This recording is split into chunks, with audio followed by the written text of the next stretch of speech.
नमस्कार दोस्तों, स्वागत है एक बार फिर आपके अपने YouTube चैनल जीवा स्टडी पर। मैं वरिष्ठ अध्यापक मुकेश कुमार जंगेड़ आपका स्वागत करता हूं। हम जो है कलाम की ऑफलाइन टेस्ट सीरीज का फाइनल टेस्ट 2 देख रहे थे, ठीक है। और अपन जो ये फुल लेंथ टेस्ट है सेकंड ग्रेड के लिए, जीके के पेपर के लिए। और आज अपनी जो इसकी तीसरी क्लास है जिसमें क्वेश्चन नंबर 51 से देखेंगे हम कि वित्त वर्ष 2024 में कुल जीवीए में सेवा क्षेत्र का योगदान कितने प्रतिशत रहा। तो देखो, सेवा क्षेत्र का जो योगदान रहा है वो आपका रहा है 54.72%, ठीक है। उत्तर क्या होगा आपका 54.72% सेवा क्षेत्र का योगदान है किसमें, जीवीए में। कब है, वित्त वर्ष 2024 में। बात हम कृषि क्षेत्र की करें तो कृषि क्षेत्र में जो है ना आपका जो योगदान रहा है वो है 17.66%, ठीक है। तो कृषि क्षेत्र में कितना रहा है, 17.66%। बात करें हम उद्योग क्षेत्र की तो जो उद्योग क्षेत्र है उसका योगदान जो है जीवीए में 2024 वित्त वर्ष के लिए रहा है 27.62%, ठीक है। तो ये तीनों आपको याद होने चाहिए, क्या पता डायरेक्ट क्वेश्चन आ जाए और आपको 2 नंबर मिल जाए, ठीक है। तो सेवा क्षेत्र का योगदान जीवीए में 54.72%, कृषि क्षेत्र का 17.66% और उद्योग क्षेत्र का 27.62%। और कुल जो है यहाँ पर पूछा किसका, सेवा क्षेत्र का, तो उत्तर क्या हो जाएगा आपका ऑप्शन नंबर 2, 54.7%। अगला क्वेश्चन, क्वेश्चन नंबर 52वां क्वेश्चन बोल रहा है सार्वजनिक क्षेत्र के उपक्रमों में विनिवेश करने की प्रक्रिया क्या कहलाती है, ठीक है। सार्वजनिक क्षेत्र का मतलब हो गया सरकारी, ठीक है। सरकारी जो क्षेत्र के उपक्रम है या कंपनियां हैं उनमें जो है आप निवेश करते हो या विनिवेश करते हो, उसकी प्रक्रिया क्या कहलाती है। तो अपन ने देखा होगा वो चीज जो है निजीकरण पर दे दी, वो लीज पर दे दी, तो ये सारा होता है निजीकरण का खेल। किसका होता है, निजीकरण का। जो सार्वजनिक क्षेत्र या सरकारी क्षेत्र के उपक्रम है उनमें विनिवेश की प्रक्रिया अगर कर दी जाए या बढ़ावा दिया जाए तो वो कहलाता है निजीकरण। अगला क्वेश्चन, क्वेश्चन नंबर 53 में बोल रहा है कृषि क्षेत्र में की गई कृषि अनुसंधान पहल। कृषि अनुसंधान पहल नाम याद रखना के संदर्भ में निम्नलिखित कथनों पर विचार कीजिए।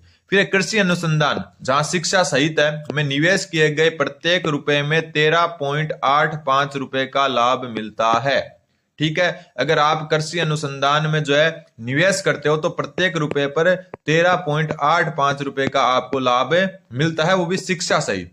अगर शिक्षा पर अलग से बात करें तो शिक्षा पर जो अलग से कितना मिलता है, तो शिक्षा पर अलग से मिलता है 2.05 रुपए। कितना मिलता है, 2.05 रुपए। प्रत्येक 1 रुपए पर इतना लाभ मिलता है, ठीक है। और कृषि अनुसंधान में शिक्षा अगर साथ में काउंट करें तो कुल मिलता है आपका 13.85 रुपए। तो ये बात आपको सही है, नोट करके रख लेनी है। फिर वर्ष 2022-23 में कृषि अनुसंधान पर 19.65 हजार करोड़ रुपए खर्च किए गए, जो कृषि जीवीए का 1.43% के बराबर है। तो देखो यहाँ आंकड़ों से जो मैंने जो देखा है वो ये है कि इसमें जो है 8,574 करोड़ रुपए, ठीक है, इतने रुपए जो है निवेश किए गए। तो ये कथन क्या हो जाएगा आपका, गलत हो जाएगा, ठीक है। तो पहला सही और दूसरा गलत, तो उत्तर क्या हो जाएगा आपका केवल 1 सही। अगला क्वेश्चन, क्वेश्चन नंबर 54वां क्वेश्चन बोल रहा है अप्रैल 2024 से सितंबर 2024 तक किए गए वैश्विक व्यापार में भारत का सबसे बड़ा व्यापारिक भागीदार राष्ट्र कौन रहा है। अप्रैल 2024 से सितंबर 2024 तक हुए वैश्विक व्यापार में भारत का सबसे बड़ा व्यापारिक भागीदार राष्ट्र कौन रहा है। तो आपको जो है जानकर, वैसे मैं पिछली क्लास में बात कर चुका, जो अपनी अलग से क्लास हुई थी ना ये जो अर्थव्यवस्था की, कि जो है हम जो है बिल्कुल वो सोशल मीडिया पर लगे रहते हैं, चीन के जो है चीजें कम खरीदो, चाइनीज चीजों का बहिष्कार करो, लेकिन जो है भारत का सबसे बड़ा जो व्यापारिक भागीदार राष्ट्र है वो कौन है, चीन है। ध्यान रखना, उत्तर हो जाएगा चीन। इंपॉर्टेंट है। और मैंने, अगर आपने जो है पहली क्लासेस नहीं देखी तो जरूर देखें एक बार। आप 2 की स्पीड से भी जल्दी जल्दी देखोगे तो बहुत कुछ जो है पूरा सिलेबस कवर है, तो कुछ ना कुछ आपके जो एक्स्ट्रा ही मिलेगा आपको, ठीक है। तो चीन इसका सही उत्तर हो जाएगा। अगला क्वेश्चन, क्वेश्चन नंबर 55वां क्वेश्चन बोल रहा है भारत में प्रधानमंत्री फसल बीमा योजना कौन सी। प्रधानमंत्री फसल बीमा योजना के तहत हाल ही में किए गए प्रौद्योगिकी हस्तक्षेप में क्या क्या सम्मिलित है। सबसे पहले डीजी क्लेम पेमेंट मॉड्यूल, तो बिल्कुल यह एक फसलों के क्लेम के लिए है, ठीक है। यस तकनीक, यस तकनीक जो है आपका जो है क्रॉप जो खेत वगैरह है उसके जो है पूरे आंकड़ों के लिए है। जो है विंड्स, विंड्स का जो फुल फॉर्म बता देता हूं मैं। विंड्स का फुल फॉर्म है वेदर इंफॉर्मेशन, वेदर ये आ सकती है, ध्यान रखना, वेदर इंफॉर्मेशन, ठीक है। और एन से हो जाएगा आपके वेदर फिर इंफॉर्मेशन एंड नेटवर्क, फिर डी से डेटा सिस्टम, ठीक है। तो ये थोड़ा सा ध्यान रखना, weather information and network data system जो है विंड्स है, ये भी जो इसमें सम्मिलित है। क्रॉपिक, क्रोपिक नहीं है, ये क्रॉप पिक है, ठीक है, क्रॉप पिक, पिक मतलब उठाना, कहां से क्रॉप को कहां उठाना, ये क्रॉप पिक का गलत लिखा हुआ है थोड़ा सा। तो ये चारों चीजें जो है प्रधानमंत्री फसल बीमा योजना में जो प्रौद्योगिकी हस्तक्षेप है उसमें सम्मिलित की गई है। तो चारों को नोट कर लेना, तो उत्तर हो जाएगा आपका ऑप्शन नंबर 4। अगला क्वेश्चन, क्वेश्चन नंबर 56वां क्वेश्चन बोल रहा है उत्पादन से जुड़ी प्रोत्साहन योजना, जिसको PLI कहते हैं, ठीक है, उत्पादन से जुड़ी प्रोत्साहन योजना के संबंध में असत्य कूट की पहचान करना है। सबसे पहले PLI योजना में 14 प्रमुख जो है क्षेत्रों को जो है सम्मिलित किया गया है या घोषित की गई है, तो बिल्कुल सही बात है, ठीक है। और एक बात जो आपको ध्यान रखनी है कि ये शुरू कब हुई थी PLI योजना, जिसको कहते हैं उत्पादन से जुड़ी प्रोत्साहन योजना, ये शुरू हुई थी आपकी मार्च 2020 में। कब हुई थी? मार्च 2020 में जो है यह शुरू हुई थी। फिर मई 2024 तक इस योजना के तहत 1.28 लाख करोड़ रुपए से अधिक का निवेश दर्ज किया गया है। तो यह भी सही है, नोट कर ले अगर आपके लिए ये नई चीज है तो, ठीक है। उत्पादन से जुड़ी प्रोत्साहन योजना PLI मार्च 2020 से शुरू हुई थी। इसमें जो 14 प्रमुख क्षेत्रों को जो है घोषित की गई थी, ये ठीक है, यह शामिल किया गया था 14 प्रमुख क्षेत्रों को। मई 2024 तक इस योजना के तहत 1.28 लाख करोड़ रुपए से अधिक का निवेश दर्ज किया गया है। इन योजनाओं के कारण भारत के निर्यात में लगभग आप ये मान के चलो 6 लाख करोड़, कितना, 6 लाख करोड़ रुपए की जो है वृद्धि हुई है निर्यात में। तो यहाँ 8 लाख से अधिक नहीं होगा, तो ये गलत हो गया, 6 लाख करोड़ से जो है वृद्धि दर्ज की गई है। फिर PLI योजना के तहत क्षेत्रवार निवेश में सर्वाधिक निवेश फार्मा एवं ड्रग क्षेत्र में हुआ है। इंपोर्टेंट लाइन है ये, नोट कर लेना, अलग से क्वेश्चन आ सकता है। जो आपकी उत्पादन से जुड़ी प्रोत्साहन योजना PLI है, उसके तहत क्षेत्रवार निवेश में सर्वाधिक जो निवेश है वो फार्मा एंड ड्रग्स यानी कि जो दवाइयों का उद्योग है उसमें हुआ है, ठीक है। तो असत्य पूछा था तो ऑप्शन नंबर 3 सही उत्तर हो जाएगा। अगला क्वेश्चन, क्वेश्चन नंबर 57 में बोल रहा है कि वर्ष 2022 में भारत की विश्व वस्तु एवं सेवा निर्यात में हिस्सेदारी कितने प्रतिशत रही है? डायरेक्ट याद रख लेना आपको, ठीक है, ये चीजें नोट कर लो क्योंकि ये जो है हर क्लास में अलग अलग चीजें मिलती है, ठीक है। तो वर्ष 2022 में भारत की विश्व वस्तु एवं सेवा जो निर्यात में हिस्सेदारी वो कितने प्रतिशत रही है? तो उत्तर हो जाएगा आपका जो है 2.4%, ठीक है। इंपॉर्टेंट है, अलग से नोट कर लेना, भारत की विश्व वस्तु एवं सेवा निर्यात में हिस्सेदारी रही है 2.4%। अगला क्वेश्चन, क्वेश्चन नंबर 58, ये क्वेश्चन अच्छा है। निम्न में से कौन सा देश ब्रिक्स समूह में शामिल नहीं है?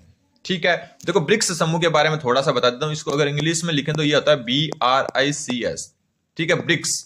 ब्रिक्स की स्थापना कहां हुई? तो कब हुई? तो 16 जून 2009 को हुई। कब हुई? 16 जून 2009 को, ठीक है। और जो है इसका जो मुख्यालय है, मुख्यालय कहां पर है? संघाई। और संघाई कहां पर है आपका? चीन में, ठीक है, संघाई चीन में इसका क्या है? मुख्यालय है। ब्रिक्स में देखो जो है बी से तो क्या हो गया?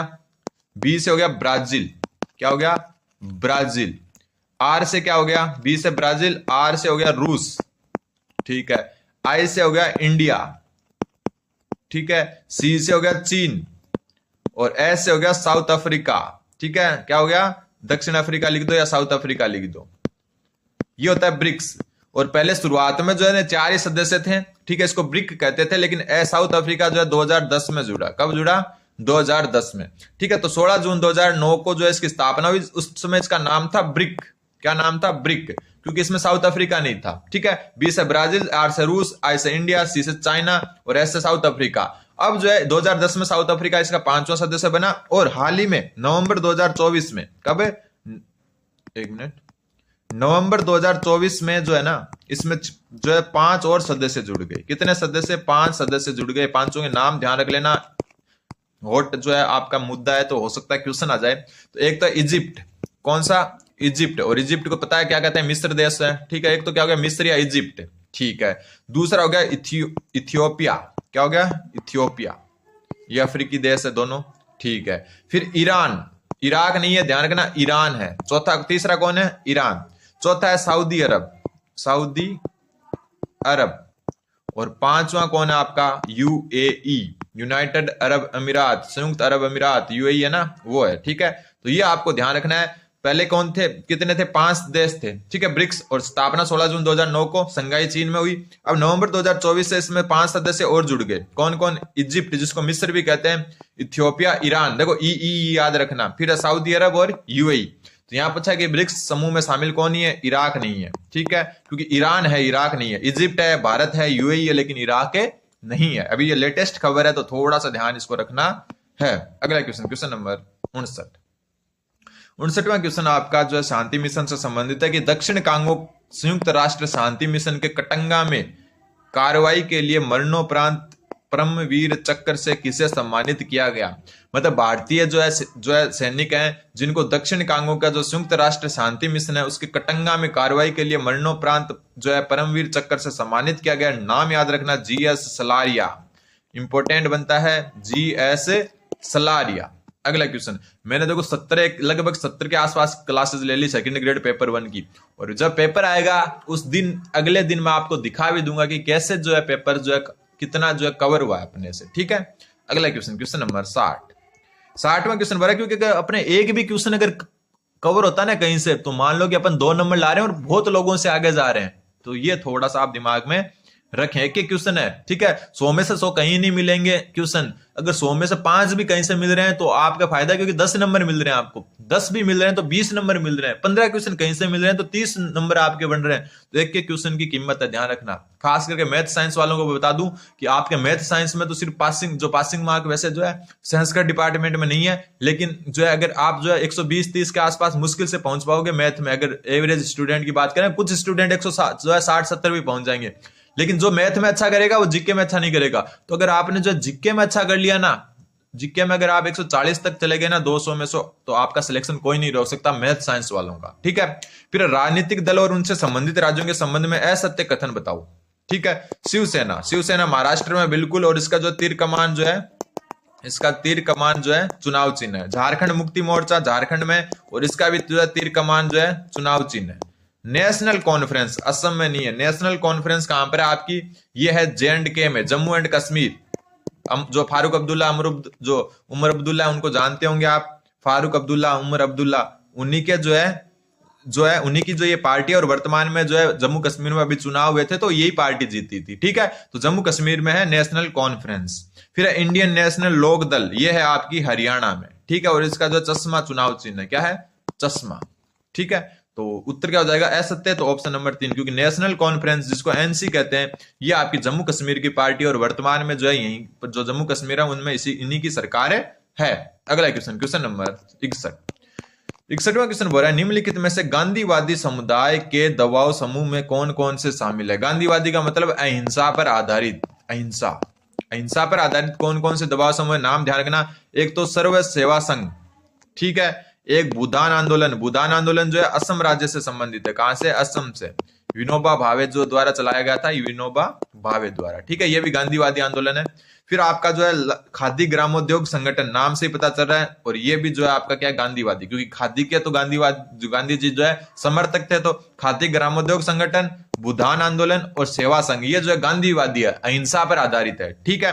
रणवीर सेना 1994 में इसकी स्थापना हुई, और ये जो है बिहार में है, और ये जो है आपका उग्रवादी संगठन है। उग्रवादी का मतलब होता है अहिंसा नहीं, हिंसात्मक रूप से, ठीक है। वैसे उग्रवादी का मतलब आप आतंकवादी से ना समझे, उग्र मतलब जो बहुत जो है हिंसक प्रवृत्ति होते हैं, अपने हकों के लिए लड़ाई करते हैं, ठीक है, तो वो है इसमें, ठीक। अगला क्वेश्चन, तो इसमें क्या हो गया, 1 2 4 सॉरी 1 2 5 1 2 5, तो उत्तर क्या हो जाएगा, 1 2 5। अगला क्वेश्चन का है 62वां क्वेश्चन बोला, चित्रकार नानक रामनाथ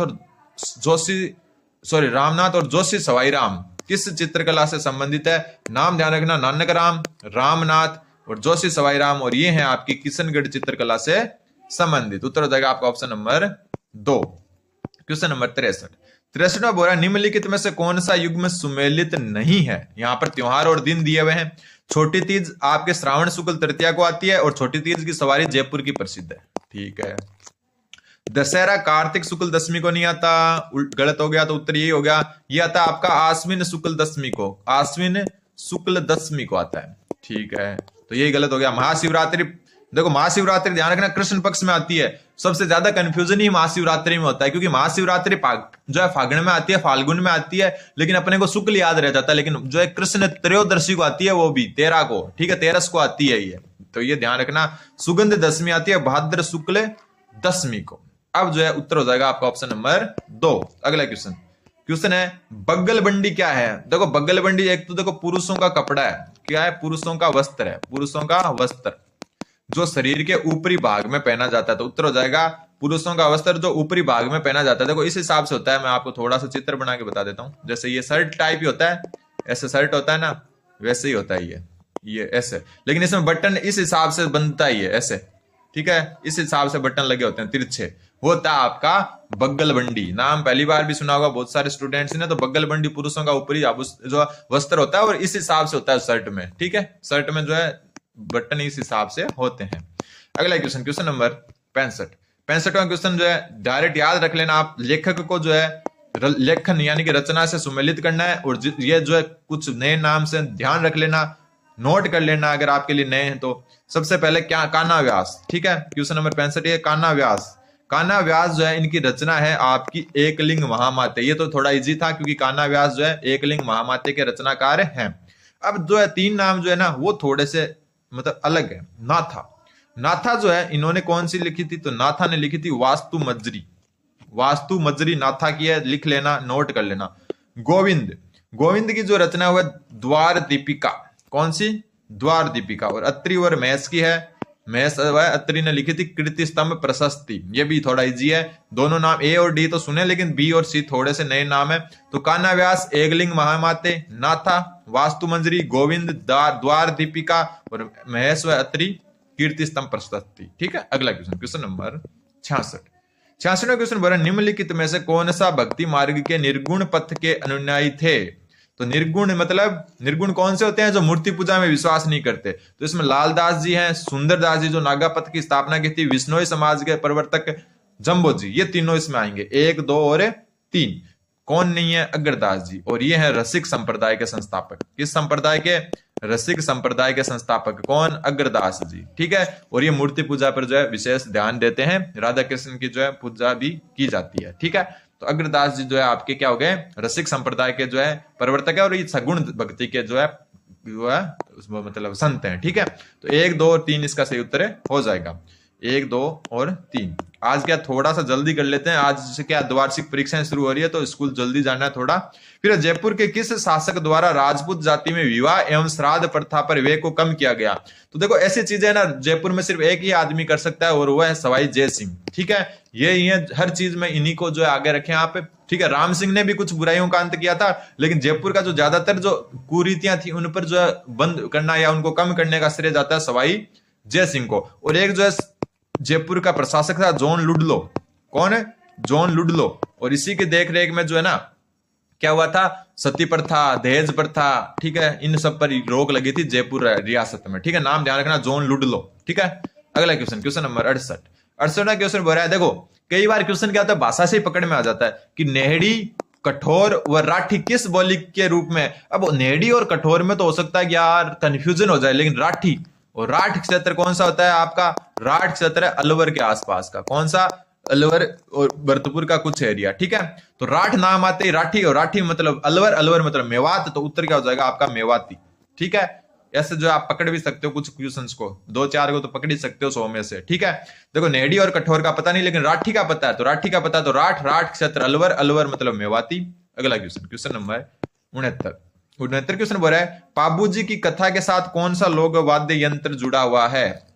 ठीक है, पाबूजी की कथा जो है रावण हत्या वाद्य यंत्र के साथ सुनाई जाती है। तो ऑप्शन नंबर 1 इसका सही उत्तर हो जाएगा। अगला क्वेश्चन, क्वेश्चन नंबर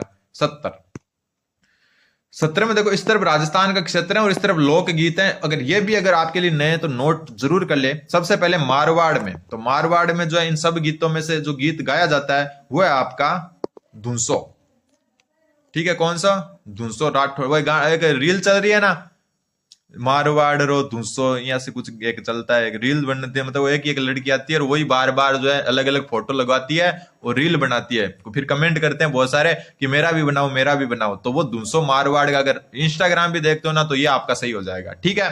फिर बात करें मेवाड़, मेवाड़ की जो है लालर, ठीक है। लालर जो सॉन्ग है वो कहाँ का है? मेवाड़ का। मेवात, हिचकी, ये तो देखो कई बार क्वेश्चन भी आ चुका कि हिचकी कहाँ का है? मेवाड़ का, ठीक है।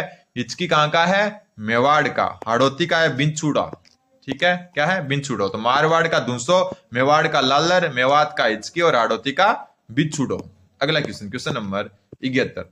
71वां क्वेश्चन बोल रहा है आपका, एडोलसेंस शब्द किस जो है लैटिन भाषा के शब्द से बना है? तो देखो एडोलसेंस जो शब्द है ना, एडोलसेंस, ठीक है, तो एडोलसेंस जो शब्द है वो लैटिन भाषा से बना है, ये तो आपको याद रखना ही है। इसके साथ जो है किस शब्द से बना है, तो वो बना है एडोलिसियर। किससे? एडोलिसियर से। और इसका अर्थ होता है किशोरावस्था, ठीक है। एडोलसेंस का अर्थ क्या होता है? किशोर, या फिर हम कह सकते हैं किशोरावस्था। तो ये भी आपको ध्यान रखना है। और एडोलसेंस नामक जो पुस्तक है वो किसने लिखी थी?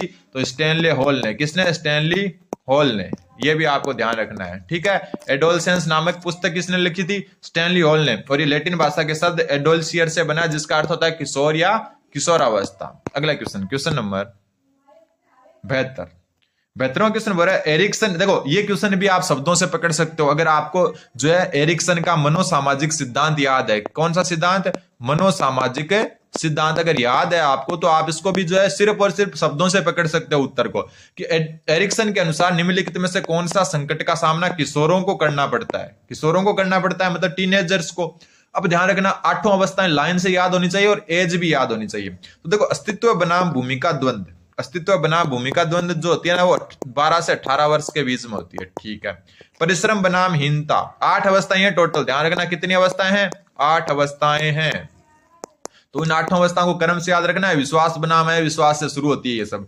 परिश्रम बनाम हीनता, ये होती है आपकी 6 से 12 वर्ष तक, ठीक है। पहल बनाम ग्लानि, ये होती है 3 से 6 वर्ष तक, ठीक है। और स्वायत्तता बनाम संदेह, ये होती है आपकी 1.5 से 3 वर्ष। और इससे पहले होती है विश्वास बनाम है विश्वास, जो जन्म से 1.5 वर्ष तक होती है, ठीक है।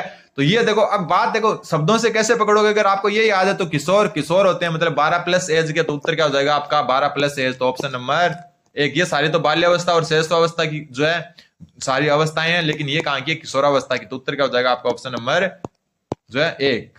ये भी पकड़ सकते हो देखो बातों से, जो मतलब शब्दों से आप, कि एक व्यक्ति नैतिकता को गूढ़ व अमूर्त सिद्धांतों के आधार पर परखता है। बात हो रही है अमूर्त सिद्धांतों की, ठीक है। और अमूर्त सिद्धांत जो है ना, वो किशोरावस्था में जाकर जो है स्टार्ट होते हैं। कौन सी अवस्था में? किशोरावस्था में। छोटे बच्चे में अमूर्तता नहीं पाई जाती। तो कोई जो व्यक्ति हो नैतिकता को गूढ़ अथवा अमूर्त सिद्धांतों के आधार पर परखता है, तो ये विशेषता कोहलबर्ग के नैतिक विकास सिद्धांत के कौन से स्तर से शामिल है? तो आपको पता है कोहलबर्ग ने 3 स्तर और 6 अवस्थाएं बताई थी। कितनी? हर स्तर में जो है 2 अवस्था, तो 6 अवस्थाएं बताई थी। तो इसका जो है ना, ये सबसे पहला पूर्व परंपरागत स्तर होता है, फिर परंपरागत। तो ये उत्तर होगा उत्तर परंपरागत का। ये 13+ जो है एज में पाया जाता है, इसलिए जो है किशोरों में पाया जाता है अमूर्त, मतलब किशोरावस्था से शुरू होती है अमूर्तता, उससे पहले अमूर्तता नहीं होती। तो उत्तर क्या हो जाएगा आपका? Option number 3। Question number 74। निम्न में से कौन सा कथन सही नहीं है? सृजनशीलता किसी भी कला में सृजनशील किसी भी कला में मौलिकता होती है। बिल्कुल, सृजनशीलता में मौलिकता होती है, सृजनात्मक बालक में मौलिकता होती है। सृजनशील के लिए चिंतन आवश्यक नहीं है। गलत बात, तो यही गलत है। क्यों? चिंतन तो आवश्यक है, तो नहीं पूछा था, तो उत्तर दूसरा ही हो जाएगा। बाकी देख लेते हैं। सृजनशीलता किसी पूरा किए गए कार्य का एक नया परिणाम होता है। बिल्कुल, सृजनशीलता का मतलब होता है अनुपयोगी चीजों से उपयोगी चीजें बनाना। सृजनशीलता में समाज या किसी समूह के लिए उपयोगिता होनी चाहिए। बिल्कुल, सृजनात्मक बालक वही कहलाता है जो सृजनशीलता जो है मतलब नए जो उपयोगी वस्तुओं का निर्माण करे। तो जो चिंतन भी आवश्यक होता है। तो गलत पूछा था, तो ऑप्शन नंबर 2 गलत हो गया। और आज का लास्ट क्वेश्चन, व्यक्तित्व का स्याही धब्बा परीक्षण किसने विकसित किया? तो आपने पूछा ना, रोडसा का स्याही धब्बा परीक्षण, रोडसा का, ठीक है। तो स्याही धब्बा परीक्षण किसका? रोडसा का। तो उत्तर क्या हो जाएगा आपका? ऑप्शन नंबर 2 रोडसा, या रोसाक भी कहते हैं, ठीक है, रोडसा। और इसमें कुल है ना आपकी कितने कार्ड होते हैं? 10 कार्ड होते हैं इसमें, ये भी ध्यान रखना। जिसमें से 5 कार्ड आपके होते हैं काले व सफेद, काले व सफेद, ठीक है। और जो आपके 3 कार्ड होते हैं वो होते हैं रंगीन, और 2 कार्ड होते हैं आपके लाल, लाल स्याही से युक्त, ठीक है। तो ये आपको ध्यान है रखना है। तो व्यक्तित्व का स्याही धब्बा परीक्षण रोडसा का है। तो ये जो है आपको पूरा ध्यान रखना है। उम्मीद है कि आपके समझ में आएगा। चैनल को सब्सक्राइब जरूर करें। धन्यवाद। बन रहे हैं जीवा स्टडी के साथ। धन्यवाद।